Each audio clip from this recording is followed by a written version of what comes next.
Yes, then first of all, thanks a lot to the Climate and Clean Air Coalition for this opportunity to present Climate Kick. The idea of a webinar came after a discussion with the Parisian office, where we came with obvious conclusions that we have a lot of complementarities that are open for collaboration. Then Climate Kick is indeed based on the belief that the urgent need for both climate change mitigation and adaptation is a unique opportunity that will lead to new technologies, new policies, new businesses, and new jobs. As you know, the IPCC regularly warned about that 2 degrees is the guardrail for manageable climate change, and that the climate change is already impacting economies through a higher frequency of extreme weather. That is why the European Union launched the initiative to combine the action of businesses, academia, citizens, and government to foster the climate change innovation. So Climate Kick is the world's largest public-private partnership addressing climate change mitigation and adaptation. Kick is for knowledge and innovation communities. We were created in 2010 by the European Institute of Innovation and Technology, named EIT, which is a European body whose mission is to create sustainable growth. Climate Kick supports then the EIT, bringing innovation to market quickly by working with partners from across Europe, something that they couldn't do on their own. Our mission is to bring together, inspire, and empower a dynamic community to build a zero-carbon economy. And our vision is to enable Europe to lead the global transformation towards sustainability. We are working across Europe with offices based in 18 European locations, and we are up to 300 organization partners. Among them, you have here on the map the so-called core partners that are running our strategy. The global balance in Climate Kick is quite good between a private sector and public sector. We have almost 55% of private and 45% of public and NGOs. Since 2010, Climate Kick invested up to 400 million euros in activities that leverage up to 1.8 billion euros of climate actions. We address climate change across 4 priority themes. First, urban transition. The second one is sustainable land use. Third one is sustainable pollution system. And the last one is decision metrics and finance. All are based on our foundation themes, which is education. I will not go into details through these themes because after my presentation, 2 of my colleagues will present in more details. 2 of them, urban transition by my colleague Brian Kelly, and Victor Gancel will present local, which is a program of the decision metrics and finance themes. And there you will have more concrete idea of the activities we develop in those themes. All the 4 themes are focused on the same 4 principles. First, involve experts and end users to focus on supply and demand-led innovation. Second is to use independent experts to avoid conflict of interest. Third one is revisit climate challenges regularly to adapt to rapid change in the markets. And the fourth one is use data-driven approach to select climate challenges with largest impact. This is our business models that aims to deliver climate impact through 2 major orientation. One is to raise the human capital thanks to education programs. Then you have the business education, online education, graduate education. I don't go into detail, but you can have more information afterwards. And then you have the idea to foster climate innovation through the innovation framework, which is the first line there. Our innovation framework adopts an integrated end-to-end approach that supports them rather than detect progress. We have formalized 5 specific programs, each having a specific purpose linked to the progress of innovation. They are first thematic priorities, where we identify the most potential for climate action within our networks. It's mostly workshops we are running with our 300 different partners. Then you have the second step, which is ideators, where we make connections that generate innovation opportunities. It's a small project for 1 or 2 partners really to explore if there is an opportunity behind an idea. Then you have 3 steps, which is the accelerator. In this step, we try to validate the business models to really see if there is an opportunity there, and then to accelerate the vision and to guide the investment. The fourth one is the demonstrator, which are bigger projects with consortium between 3 to 7 partners. There we help them to implement the innovation and to demonstrate the potential of the innovation. And then the last step is a scaler, where we help the consortium to scale the innovation and to really realize the impact, the climate impact. Before giving the hand of my colleague Victor Gancel, I just wanted to highlight this specific program, which is an entrepreneurship program, where we grant startups and we help them to pass what we call the Valley of Days. Through this 3-stage program, we grant first the startup to test the business model. Then we help them in the second stage to find some customers. And in the last steps, we help them to find for the first deal and to find investments. Then now I will give the hand to Victor Gancel that will explain what is exactly the local program and give a good idea of the type of activities we can develop. Thanks a lot. That's very useful. Maybe just before we move on to Victor, because the figures that you gave are quite impressive. You mentioned 1.8 billion euros, I guess, for climate action. How old is Climate Kick? When did you start operations? Sorry, can you say it again? When did Climate Kick start? In 2000. Yeah, we were created in 2010, and then we really began our activities in 2012. Okay, so wow, it is indeed very impressive. Yeah. So looking forward to hearing more on the city's work that you're doing with Victor on the LowCarbon City Lab.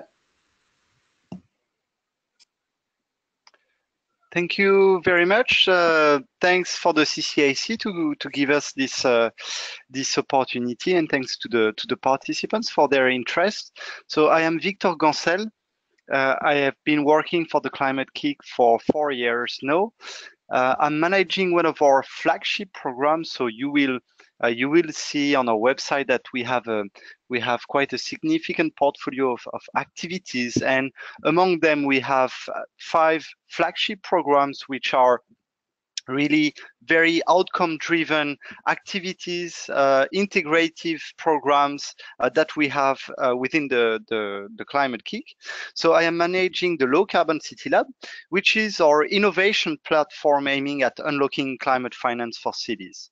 So as you know, the investment requirements are tremendous. I mean, I'm not going to repeat figures that everybody know, but the new climate economy has given this 15-year timeline, and I still believe that it gives us a false sense of, oh, we have time, we have 15 years.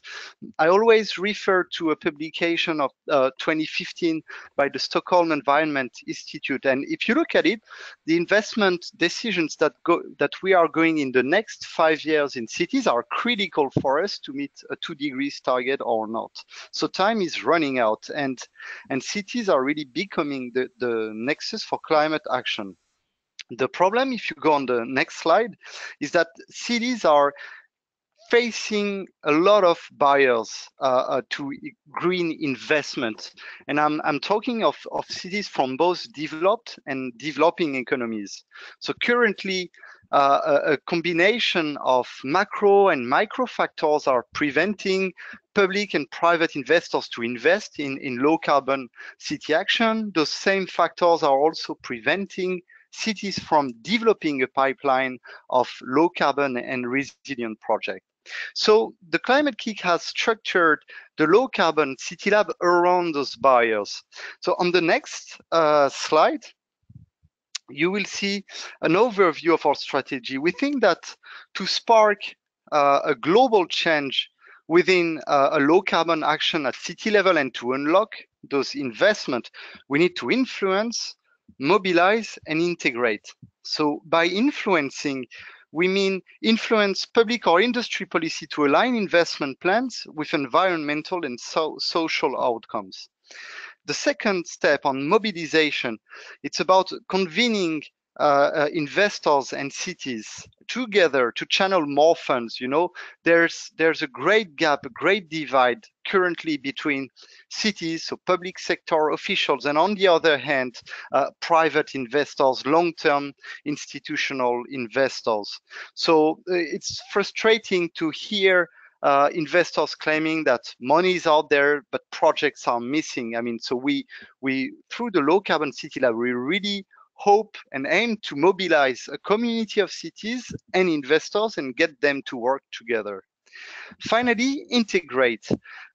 You know, the decision-making process, you know, in the usual investment decision-making process does not, when it comes to infrastructure, does not factor or rarely factors in climate impact, resilience, so co-benefits, social outcomes. So we also think that we need to provide both cities and investors the right tools for them to integrate the climate factor into their decision-making process.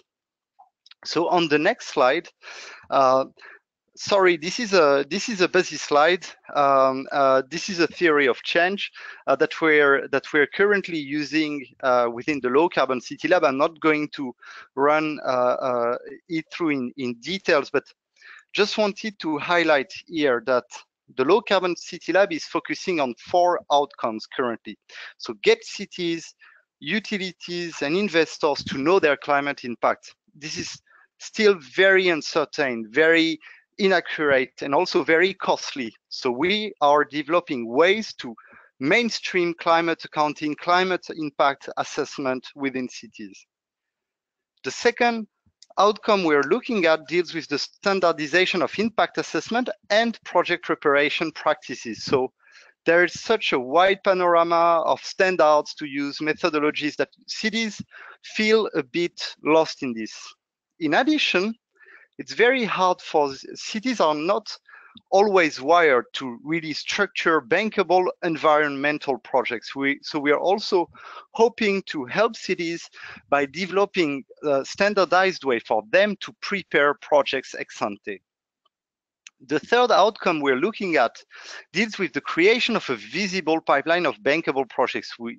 There's lots of good ambitions within cities, but we need to transform these ambitions into concrete projects and help them to access investors. The last one deals with the creation of financial mechanisms to help channel new and existing funding towards low carbon and resilient action in cities. So as a program, we've been growing a portfolio of projects organically through our community. So I don't have time to walk you through all of them. I just wanted to flag that as the Climate Kick, the Low Carbon City Lab is a public-private community of research, solution providers, cities and city networks working together really to unlock climate finance for cities. I'm just now going to present you 2 of the innovations we're nurturing within the Low Carbon City Lab, so you get a flavor of what we're delivering on the ground. The first one is Matchmaker. So that is a project led by CDP, where the idea is to guide investors toward pipelines of projects happening within cities. So, you know, this is one way for us to bridge that gap that exists currently between cities and investors. So a matchmaking platform. The second project I'd like to mention, so here about the metrics, is the IMC40 project. So we're working with Telefonica, Germany, the city of Nuremberg, a startup on data analytics, and a consultancy on using mobile phone signal data to assess traffic emissions. So it's still very costly within cities to really know what the traffic. We're still sending students at crossroads to count cars. This is very inaccurate, and we're working with a telecom operator that has a lot of mobility data, of movement data within the cities, thanks to their antenna and our mobile phone. So the first step for us is to use this technology to get a snapshot of the emissions, both of pollutants and greenhouse gases. But we think that in the long run, such solutions can also be a way to measure the impact, the performance of infrastructure projects. So now on my last slide, I would say that my message is that come on, we're open. We're looking to work with cities, solution providers, investors that have the right innovations to develop to unlock finance, or are interested by the innovations that we've already developed. I'll stop now. Thank you very much. Thank you, Victor. That's very useful, actually. And I've noticed that many of your partners actually are also partners in the Climate and Clean Air Coalition. I've noted CDP, ICLE, DTU, the Gold Standard, and I'm sure that there are many others. So this is very useful information. Thanks a lot. I would suggest that we take a couple of minutes to see if there are questions from the participants. So anyone who would like to ask a question, I would please request you to click on the hand. You should be able to see it on the GoToWebinar control panel. And if we see the questions, then I can unmute you and everyone can hear you. Alternatively, you can also write your questions in the control panel again. So I'm just trying to see if someone has raised. Yes, I see that Gerardo Canales has raised hands. So I'm going to unmute you. How do I do that? Okay, until I manage to unmute Gerardo, can you please go ahead with your question? Hello. Hello. Hi, yeah, good morning. Can you hear me? Yes, very well indeed.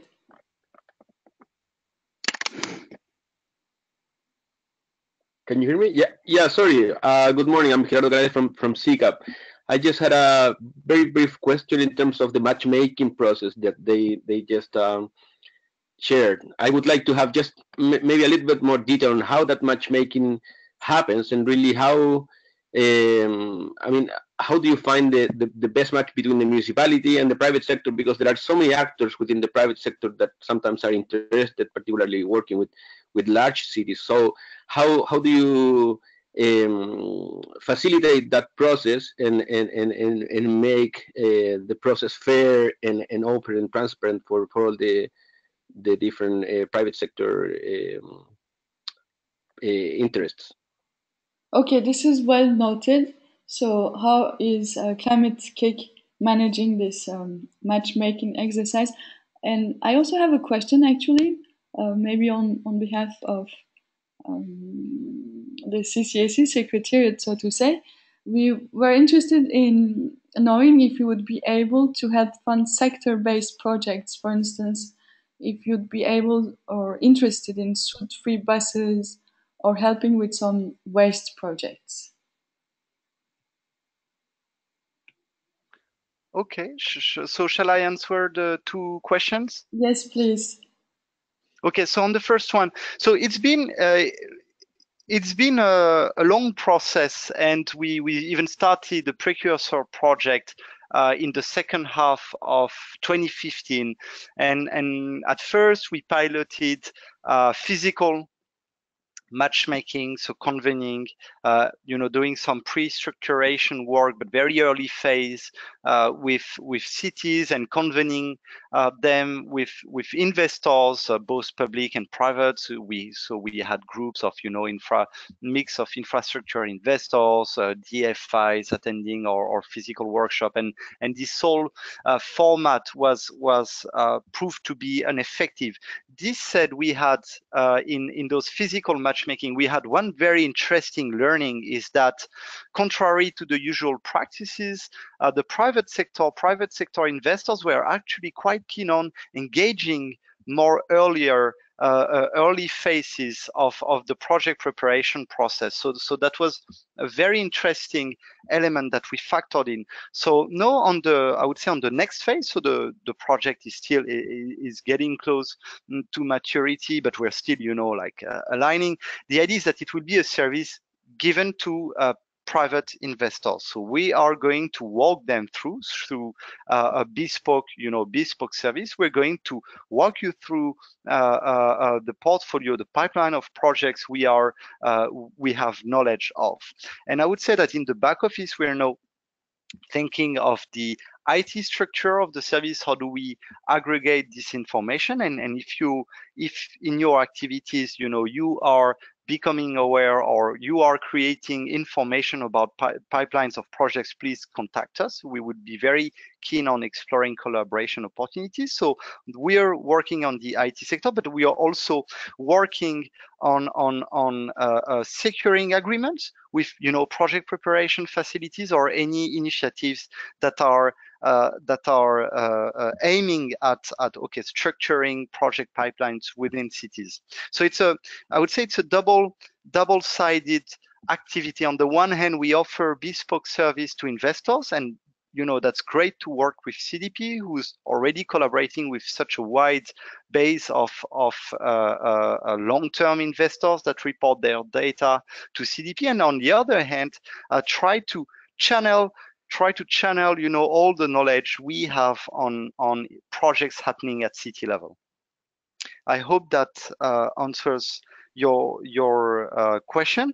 Then for the second question on having a sectoral base, yes, I mean, we're still thinking of ways of having sector approach, and for many reasons, I would say one of the first is, yes, to meet investors, infrastructure investors' demand. Some of them have, I would say, pet or favorite sectors. We're also thinking that this matchmaker project will enable project pooling.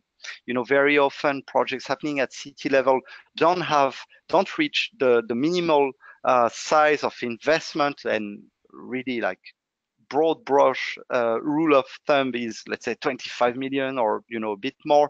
So we need to create project pooling. So we are thinking of cross-city project pooling, and clearly having a sectorial approach there makes a lot of sense. So waste is also an area of interest on different projects we have within the LowCarbon City Lab. So yes, through the Matchmaker project, we have waste emissions monitoring project led by Suez, which is called WasteMiti. So we're developing new monitoring tools that will enable performance-based payments for in the waste sector. We've worked with also the Gold Standard Foundation on structuring waste projects in Rajkot, India. So yes, we're very interested in transportation, waste, housing, all those types of projects. And yes, having a sectorial approach there is also very interesting for us.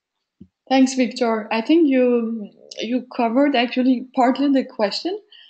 We have a question from Santiago de Chile, from Mrs. Erika Larsen, from the Ministry of Environment. And her question is, what are some examples of projects that have been funded through matchmaking? And is that funding available for cities in South America? Sorry, which planning? The question is if the funding is available for cities in South America, and if you have some concrete examples of projects through the matchmaking. Okay, so so regarding our funding, and Kim is best placed to answer those questions. But you have to be aware that we are a European initiative and we are a partnership-based initiative. So we're happy and willing to collaborate with any interesting partner, any committed partner. But when it comes to receiving European funds, you will have to be a climate kick partner. But I mean that this is only one element of action. So we're not a development agency, we're not a DFI. Our main function is to support European climate innovation, at least developed by climate kick partners. This said, we're very happy to partner with other organizations and look together for complementary sources of funding. So that's my answer there. Then regarding the matchmaker, it's closing to maturity. We don't have yet any deals signed off thanks to the matchmaker service, but we are working on it right now. Thank you. This is very useful. I would suggest that we stop here with the local LowCarbon City Lab, and we continue with our next and actually final panelist, Brian Kilkelly. He is the Urban Transition Development Lead at Climate Kick. Over to you, Brian.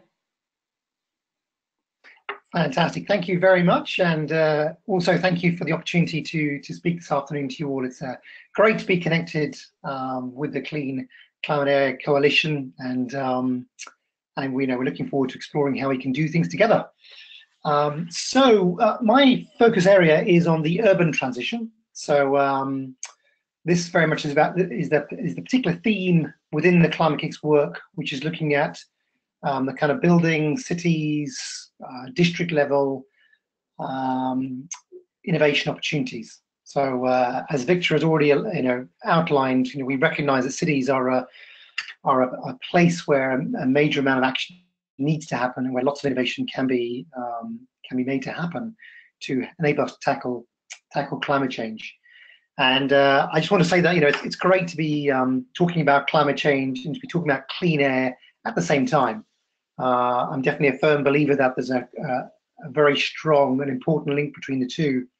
And one of the things that Climate Kick has experienced over its 7 years of history is that whilst we've come up with some great technologies and we've managed to leverage hundreds of thousands of euros of funding into various projects, we recognize that there is still a major challenge of how we overcome behaviors. So there's a lot of kind of behaviors in all parts of the world which are attached to kind of the old way, if you like, of living and working and playing, which are linked more to how we use fossil fuels. And in our move to this new environment where we're reducing our emissions, making that happen is quite a challenge. So I'm very interested in the kind of clean air topic as a way in which we can inspire people to change. It's in some ways it's a much more tangible and feels a lot more real and a lot more of an issue today for people in cities compared to climate change, which feels, and it's very hard to get a sense of what that's all about and how it's affecting you. So it's great to be having this conversation. So I'll take you through very quickly what we're doing in urban transitions, and then I'd like to pull out a few points of areas I think of potential interest, having read your annual report, which is very good. So next slide, Kim. So at the building, we focus on these different levels, and at the building level, we're looking very much at how do we improve buildings to the point where the emissions are coming down dramatically. So we're looking at a lot of technologies in buildings. We're looking at how we retrofit buildings. We're also looking at how we construct buildings in the first place. So it's very interesting to hear about your work on bricks and how do you reduce the emissions involved in bricks. We're also looking at things like using wood in construction. And the picture on the bottom right there is an example of a living lab, which we have in Switzerland, which is very much looking at how we use wood in construction and how we encourage and how we experiment with different ways of building with wood.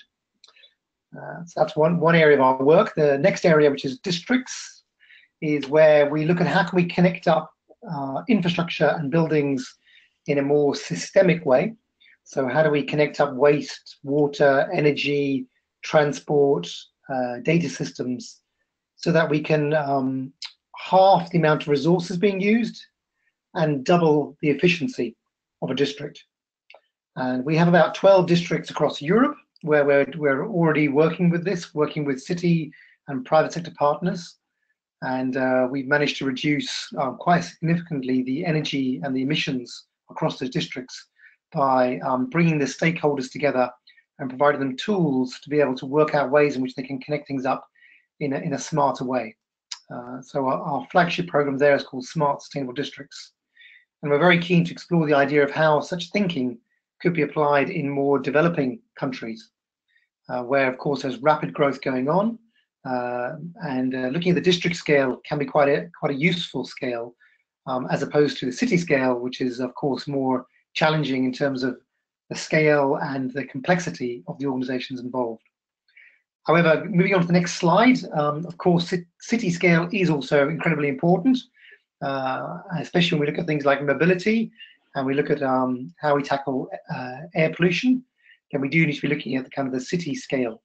And so we have a number of programs, a number of innovations looking at how do we support the measurement of emissions across cities, how do we support the flow, thinking about the flow of people across cities, a number of interesting innovations around visualizing what's happening in a city.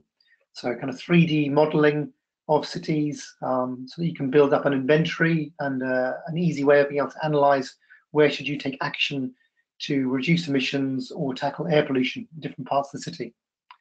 Some of our partners are even able to provide air quality or airflow modeling down to within a few meters accuracy. And there, amazingly, you'll find out that actually air pollution can be a very localized phenomena, where literally the air pollution could be 2 or 3 times higher on one side of the street compared to another side of the street. And it's very important to be able to see these kind of things and be able to model these kind of effects when you're wanting to take action at a city scale. Next slide, Kim. So just to kind of summarize what we offer in this area, it's what Climate can bring to the coalition and the partners is this experience of how do you look at things differently. So when it comes to city innovation, when it comes to the urban transition, we've got this experience of how do you identify the need for innovation, how do you kind of match that demand for change to potential supply of innovation, and how do you bring great ideas to the market. So how do you take a good idea that maybe is working in Europe or working in America or working in Africa, and how do you scale that idea to different parts of the world or different parts of the country? How do you make that happen? So we've got experience of doing this. As Kim and Victor have already said, we work with 300 partners. So those partners bring an incredible amount of rigor, of intellectual capacity, of technical capacity to our work, which brings a lot of depth to how we do things. We also have a good track record of helping startups and helping new services be developed. I mentioned here that we've got a good European reach. Normally when I give this presentation, we're talking to a European audience. Of course, our European reach is our strongest, but we also have many global partners as well. So, for example, we're also working with ICLE and working with C40 cities, FMDV, with the CDP, with various parts of the UN. So we're also able to kind of spread out globally as well. And we're hoping through this conversation that can be increased even further. Another important aspect, I believe, is that we are this independent, trusted institution. So I think it's important to say that we're here for the long term to tackle climate change. We're here to tackle a societal problem, and that's quite an interesting position to be in, because we're not here to make money necessarily for the sake of making money, or we're not here to tackle some sort of citizen issue as a sort of a city authority maybe. With this kind of in-between organization that's able to work with both sides public and private and academic, bringing all those three aspects together to tackle challenges. What I'll give you now is a few examples of what we do. So around the area of retrofitting. Next slide, Kim.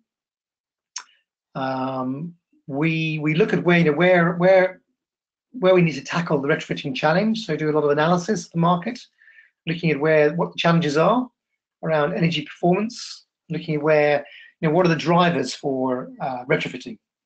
So, for example, a lot of citizens in Europe and in North America, there's issues there around comfort, around productivity. So those are potential drivers for retrofitting. And then we also look at how we can kind of match those demands to innovation. Next slide. So we also provide data for investors and for project developers. So what is the market opportunity for retrofitting? And that could be something that we could work with you on, is to look at where is sort of building changes, what are the kind of changes that are required in buildings in your particular countries and cities, and what is the market opportunity for that, so that people who might be able to provide those solutions have a good idea about where they can provide solutions and what the size of the market is, which is very important in terms of scaling up any kind of action. So whilst we're interested in pilots and experimentation as Climate Kick, we're increasingly more interested in how do we scale up innovation. So we very much believe the technology is there, and our challenge more is now about how do we make that happen at scale. So in terms of tackling air pollution and cleaning up air and tackling climate change, I'm sure we'll all agree that it's much less about what are the solutions, but it's more about how do we get those solutions out there at scale. Next slide. So an example of one of the innovations, we have an innovation called Facade Leasing. And this is where we identified that there are great technologies out there that can replace the facade on a building. But one of the challenges is the capital cost of such a facade. So one of the innovations is around actually providing the facade as a service rather than as a capital cost. And the idea here is that is setting up an organization or a service whereby the facade can actually be leased for a period of 20 or 30 years. And that provides all sorts of benefits in terms of reducing capital cost, but also encouraging the solution to be much more, to last much longer and to be much more efficient. So, we're looking at new business models, we're looking at supply chains, we're looking at health and well-being. So an important link there with the air quality issue. Increasingly, people are concerned about outdoor air quality, but also indoor air quality. How can you protect people inside buildings when the air quality is poor outside? And how can you address the performance gap? So there are many new buildings being produced which claim to have great performance, but in reality are operating at a very suboptimal level. Next slide. So looking at another area, I'm going to skip over districts and I'm going to go to mobility, because I think there's a good link there with your work on the diesel vehicles and buses. So next slide. So mobility is definitely an area where we recognize that's a massive contributor to CO2, but also air pollution and noise. So it's an area we're putting a lot of work into. One of the innovations I wanted to share with you was on the next slide, which is where we, actually you can go on to the next slide, Kim. We've supported a startup here in Europe who's been able to provide a map of where you can connect to electric vehicle charging points. So it's just an example of how it's important to provide enabling technologies and enabling solutions. This startup has now become the largest provider of information to help you find where your charging points are.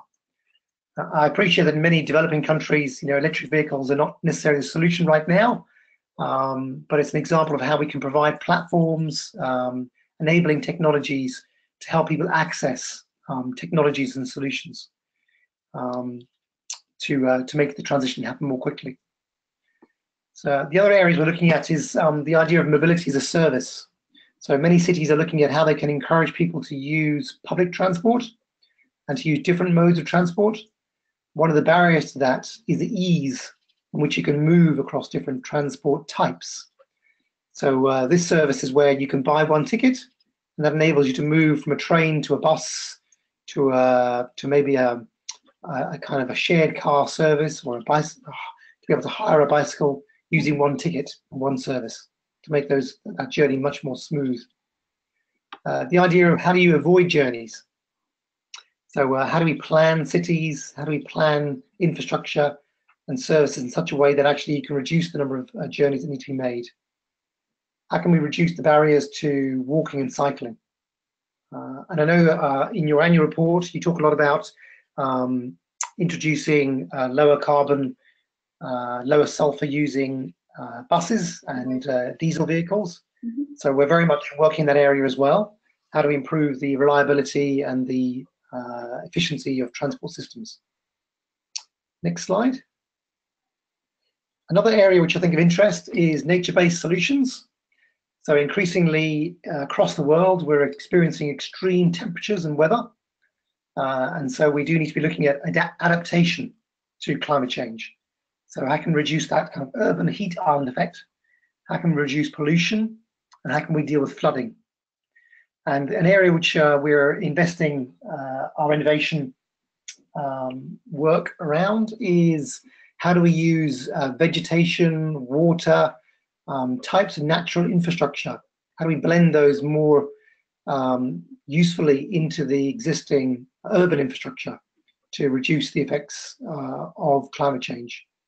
And one example on the next slide is a technology developed in Germany by a company called Green City Solutions. It's just an example of one type of where mosses, so this is kind of very dense grasses, have been packed into a panel which can be put on the street like a piece of street furniture. And this unit here you see on the slide actually has the same strength, the same effectiveness as 275 trees at absorbing pollution and reducing temperature. So we're currently trialing this at scale across Europe. They've managed to raise 2 million euros of funding to put many of these trees into streets and to measure in a kind of a more practical real world example how effective these are at reducing air pollution at the street level. We're not claiming this is the ultimate solution to air pollution, but it's an example of a useful way in which a city can start showing the public that it's taking action. And actually, as well as actually having a practical effect, I think it'll also be a very strong communicator to people that we need to start looking at measures. So it's an exciting new innovation in that area. Next slide. So we're looking at how to improve resilience. How do we also use water as a way of storing energy? So kind of water aquifers to store water when it's warm, but also to draw that water up when it's cold to use it to warm buildings. So there's lots of ways in which water can be used underground to regulate the temperature of buildings. Next slide. That's a very quick run through urban transitions. So I think the areas of interest for me in terms of the coalition is around, you've mentioned that there's a lack of technical expertise sometimes within cities to facilitate action.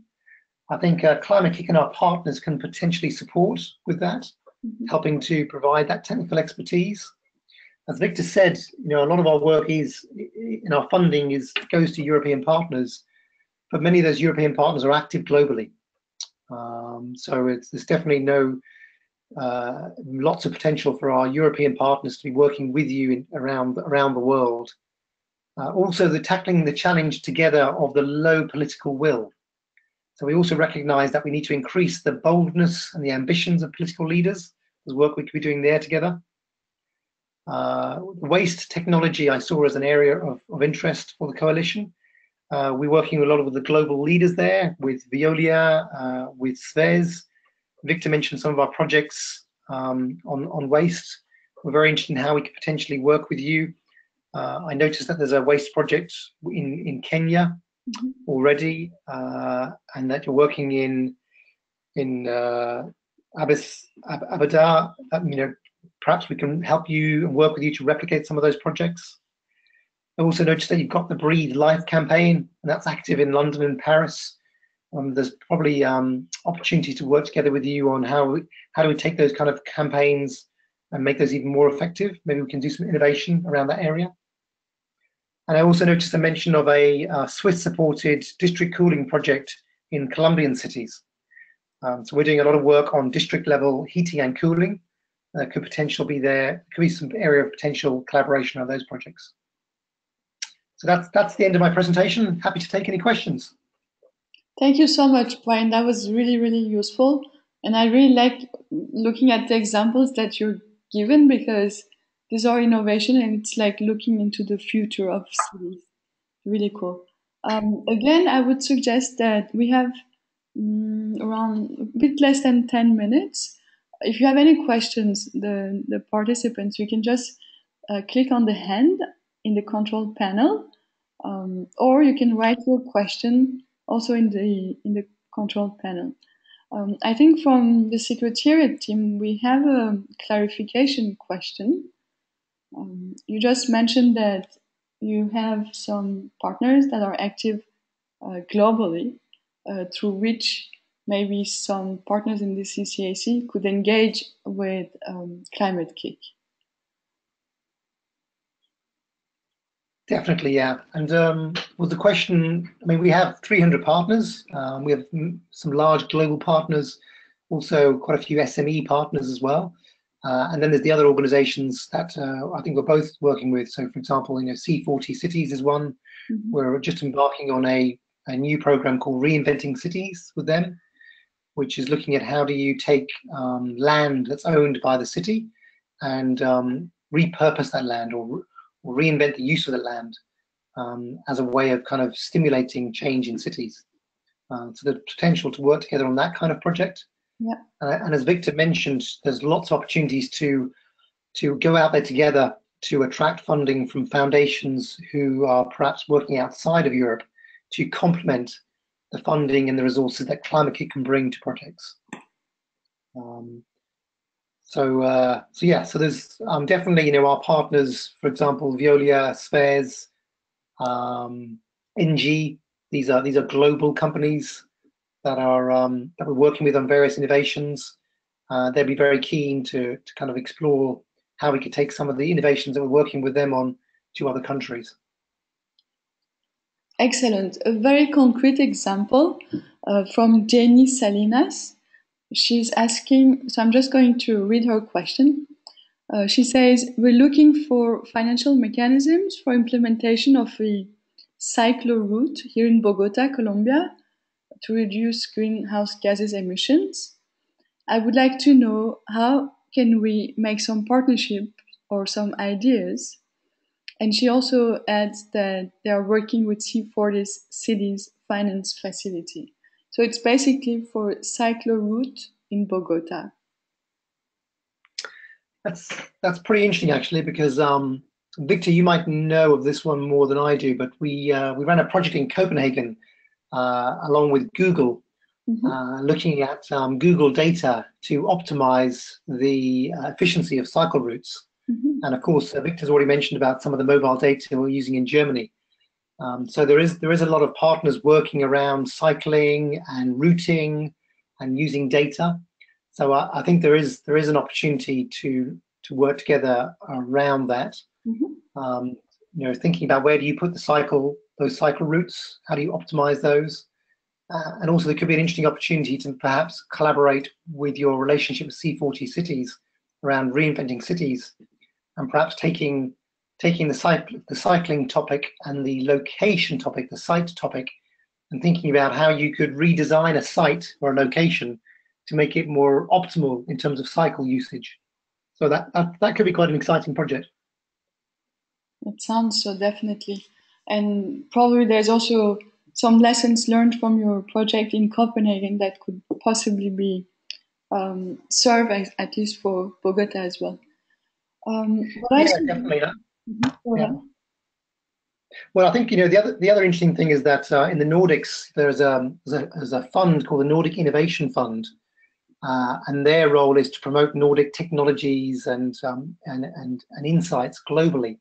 So, here's an example of where you've got a fund that is looking to kind of take Nordic innovation and products out to other markets. So, we could potentially get their interest in doing something in Bogota as an example of how the experience of the Nordic countries with cycling, which is very famous, how we could take that experience and take it to a growing city like Bogota. So this is great, because this is the kind of, I think what we all need to do is we need to find these multiplier effects. We need to find a city with a need, we need to find a solution, and then we need to find somebody who's going to help us fund this. And then if we have those three ingredients, I think we've got something we can do. Thank you, Brian, for all your brilliant tips. I suggest that we circulate actually the presentation to the participants, that they find also your contact details, and they can reach out directly to you. And that's also a little bit the ambition of the CCAC's finance initiative, to sort of link up our partners with the potential funders, but also facilitators. So I'm very happy that you gave us your time and energy to present today Climate Kick and your activities, and that you even dig into our annual report and looked for potential collaboration opportunities. So thank you very much. I also would like to thank the participants. The webinar is recorded and we will make it available on the website. And again, if you have any questions, please don't hesitate to contact me or the Secretariat. We are available. So with this, I would like to close the webinar and wish a very good rest of your day to everyone.